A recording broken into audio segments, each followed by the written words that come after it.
Hello everybody, it's Mike again with the 74 GMC Motorhome. I've been a little radio silence lately because all I've been doing is cleaning parts.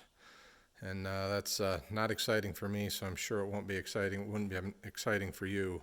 But so I've cleaned and sandblasted the parts that you see here, I guess with the exception of the oil filler. I don't like to sandblast anything that's going to come in contact with the oiling system, so I may wire wheel that a little bit. You can see that the pans, or the valve covers and the oil pan, have been cleaned, and I wire wheeled those because they have metal inside them, or baffles inside them. I'll show you. So you can see there's a baffle in there for the vacuum attachment, and if you sandblast stuff like this, you can never be sure you got the sand out of it.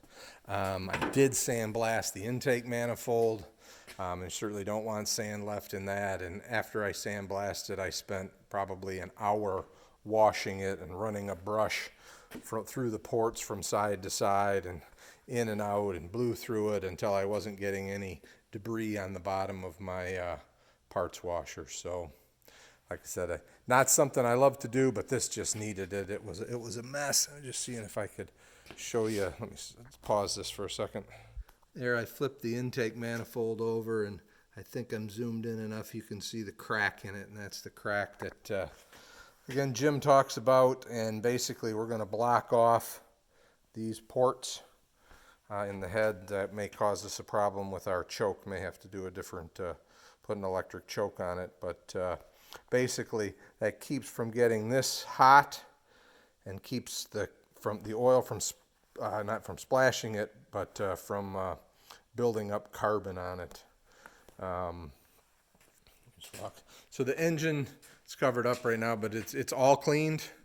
The only thing I made the decision that it was foolish to be this far down and not pull the heads and change the head gaskets, so I'm going to order head gaskets and put those on, and we'll do a little series, or I'll do a little series on putting this engine back together, putting the new timing chain in, all that stuff. So then there's the transmission. It's all cleaned up and ready to go back together, waiting on gaskets. Some stuff has shown up. Got a lot of stuff on order. And then here's a bunch of stuff. This stuff is going to get painted black. So it's basically, there's the transmission mount, there's the differential, a lot of the accessory brackets for the motor. There's the front motor mount. That's the holder for the evap canister. Get that cleaned up. So basically, this stuff's going to get painted black with the chassis black and a brush. I'm going to be pretty careful on here not to get any paint into the seal areas. But other than that, that's where we are, waiting on a lot of parts, working on speccing out the air conditioning. So I'll let y'all in on that once I get that specced out. Thanks for watching. So there we go.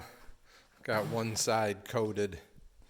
Just remember, if you're using this chassis saver, which is what I used, and I just brushed it on, I keep trying to remind myself this is not a show vehicle, but you see it looks pretty good. Very durable paint, as long as it's not exposed to UV. If you expose it to UV, it'll get chalky.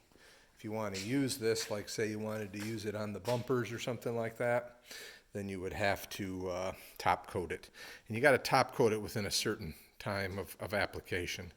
So at any rate, thanks for watching. Have a great day.